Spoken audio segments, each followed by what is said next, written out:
Sampling जब हम करते तो उसमें जीरोस को प्रॉपर ट्रीट नहीं किया जाता है पॉइजंस और नेगेटिव बायनोमियल मॉडल के द्वारा, है ना, अंडर प्रिडिक्ट कर देते हैं, है ना, तो वहां पर हम एक्सेस जीरो प्रॉब्लम को देखते हैं। ठीक है, तो नए मॉडल को हम यूज करते हैं और ऐसे प्रॉब्लम से डील करने के लिए zero inflated Poisson, ZIP, zero inflated negative binomial model और हर्डन मॉडल, है ना। ये मॉडल को हम तब यूज करते हैं जब हमारे पास एक्सेस नंबर ऑफ जीरोस रहते हैं, है ना। पॉइसन रिग्रेशन हमको स्टैंडर्ड फ्रेमवर्क प्रोवाइड करता है काउंट डेटा का, है ना। काउंट डेटा ज्यादातर ओवर डिस्पर्स्ड ही दिखता है हमको पॉइजन डिस्ट्रीब्यूशन में। ठीक है, और ओवर डिस्पर्शन की अगर बात करी जाए तब हमको ये पता चलता है कि पॉइजन मॉडल कंडीशनल वेरिएंस को एज्यूम करता है। ठीक है, जिसमें डिपेंडेंट वेरिएबल मीन के इक्वल रहता है। ठीक है, इसमें ये देखिए ये सेम चीज बताई गई है ना, वो उसकी सिचुएशन बताई जा रही है। ठीक है, तो ये तीन तरीके रहते हैं, है ना, ओवर एक्सेसिव जीरो प्रॉब्लम से डील करने के लिए। ZI, zero inflated Poisson regression, zero inflated negative binomial regression, hurdle model. ठीक है, फिर उसके बाद रिग्रेशन मॉडल के एडवांटेजेस क्या रहते हैं, तो इंटरप्रिटेशन, रिजल्ट का जो इंटरप्रिटेशन है ना, जो हमारे पास रिजल्ट आता है वो अच्छा अच्छी तरीके से इंटरप्रेटेड रिजल्ट आता है ना। इसमें डिसएडवांटेज डिसएडवांटेज नहीं रहता है, इसमें एक्चुअल में लिमिटेशंस रहते हैं। तो लिमिटेशंस या फिर डिसएडवांटेज जो भी आप बोलना चाहें, तो उसमें यही है कि मैनुअल फीचर इंजीनियरिंग होती है। ठीक है, और रेगुलराइजेशन टेक्निक्स क्या करता है, रेगुलराइजेशन टेक्निक्स ओवरफिटिंग जब हम को होती है ना, तब रेगुलराइजेशन टेक्निक्स का ही यूज होता है। ठीक है, तो श्रिंकेज मेथड्स रहता है एक, और दूसरा रहता है subset selection method. Shrinkage methods में तीन चीजें रहती है, बहुत फेमस ये रेगुलराइजेशन टेक्निक्स है।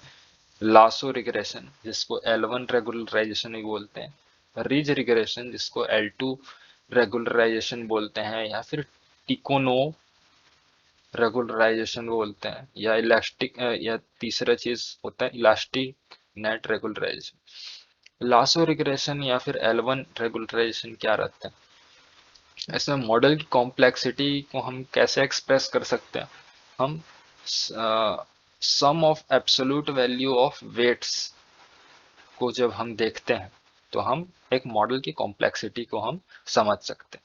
ठीक है, इसमें कोफिशिएंट्स की जो वैल्यू रहती है ना, इक्वेशन में जो कोफिशिएंट्स रहता है उसकी वैल्यू को हम जीरो पे श्रिंक करते हैं। ठीक है, लासो का फुल फॉर्म हम देख सकते हैं, least absolute shrinkage and selection operator, है ना। फिर उसके बाद रिज रिग्रेशन पे हम जाते हैं। रिज रिग्रेशन का मतलब रिग्रेशन जिसको L2 रेगुलराइजेशन या फिर टाइकोनो रेगुलराइजेशन भी बोलते हैं। इसमें जो मॉडल की कॉम्प्लेक्सिटी है उसको हमको समझने के लिए वेट्स का सम ऑफ स्क्वायर निकालना पड़ता है। ठीक है, तो हमको मॉडल की कॉम्प्लेक्सिटी समझ में आती है। ठीक है, तो कोफिशिएंट वैल्यू को ऑलमोस्ट जीरो तक ये श्रिंक कर देता है। ठीक है, तो ये हमारा रिजर्वेशन। इलास्टिक नेट रेगुलेशन क्या रहता है, इस इसमें हम एक मॉडल की कॉम्प्लेक्सिटी को हम कैसे सॉल्व कर सकते हैं, है ना, L1 और L2 नॉर्म को, या फिर L1 और L2 रेगुलराइजेशन को का कॉम्बिनेशन करके। ठीक, तो फिर दूसरी चीज आती है subset selection, best subset selection. अब इसका तो आपको इमेज दिखाना पड़ेगा तभी बहुत मजा आएगा फिर।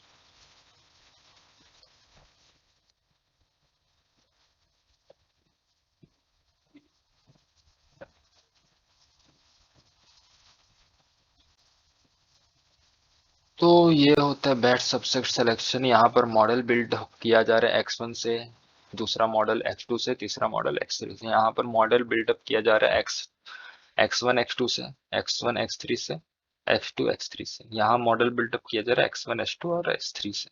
ठीक है, तो इन मॉडल को एनालाइज किए, जो मॉडल यहाँ पर से जो बेस्ट निकला वो था x2। यहाँ पर से मॉडल 2 वेरिएबल वाले मॉडल से बेस्ट निकला वो x1 x3 वाला। 3 वेरिएबल वाले मॉडल से जो बेस्ट निकला x1 x2 x3 वाला।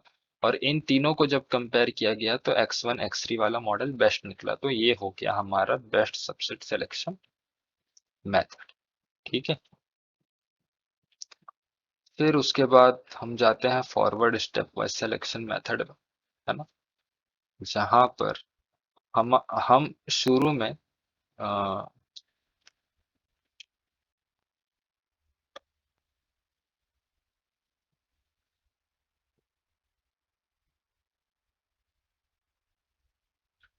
जैसे कि हम मॉडल बिल्डअप कैसे कर रहे हैं, यहाँ पर सबसे पहले तो नल मॉडल ले रहे हैं, है ना, कोई भी मॉडल ले रहे हैं। फिर एक एक करके हम वेरिएबल इंसर्ट कराते जा रहे हैं, इनपुट वेरिएबल इंसर्ट कराते जा रहे हैं। सबसे पहले एक देखे, है ना, और कब तक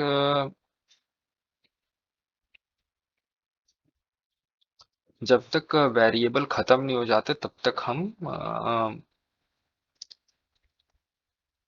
मॉडल में इंसर्ट कराते जाते हैं वेरिएबल, या जब तक हमको सिग्निफिकेंट वेरिएबल्स नहीं मिल जाते जहां पर पी वैल्यू हमको प्रॉपर पी वैल्यू 0.05 से कम दिख रहा है ना। तो ये फॉरवर्ड स्टेप वाइज सिलेक्शन है। Backward step wise selection forward step wise selection का ठीक उल्टा है। यहाँ पर हम मॉडल बिल्डअप करते हैं, है ना, पूरे वेरिएबल को कंसीडर करते हुए, है ना, पूरे इनपुट वेरिएबल को कंसीडर करते हुए, और एक एक करके वन बाय वन हम वेरिएबल को हटाते जाते हैं ताकि हमको एक अच्छा पी वैल्यू मिले। जहां पर हमको अच्छी पी वैल्यू मिल जाती है हम वहां पर रोक देते हैं हमारे मॉडल मॉडल बिल्डअप को। ठीक है, तो ये हमारा बैकवर्ड स्टेप वाइज सिलेक्शन है।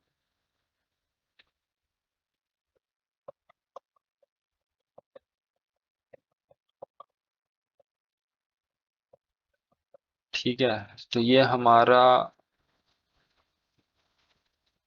रेगुलराइजेशन में सबसेट सिलेक्शन और ये हमारा रिग्रेशन मॉडल कंप्लीट हो चुका है। ठीक है, नेक्स्ट हम जाएंगे क्लासिफिकेशन मॉडल में, है ना, इसको हम नेक्स्ट वीडियो में कवर करेंगे। ठीक है, तो तब तक के लिए थैंक यू।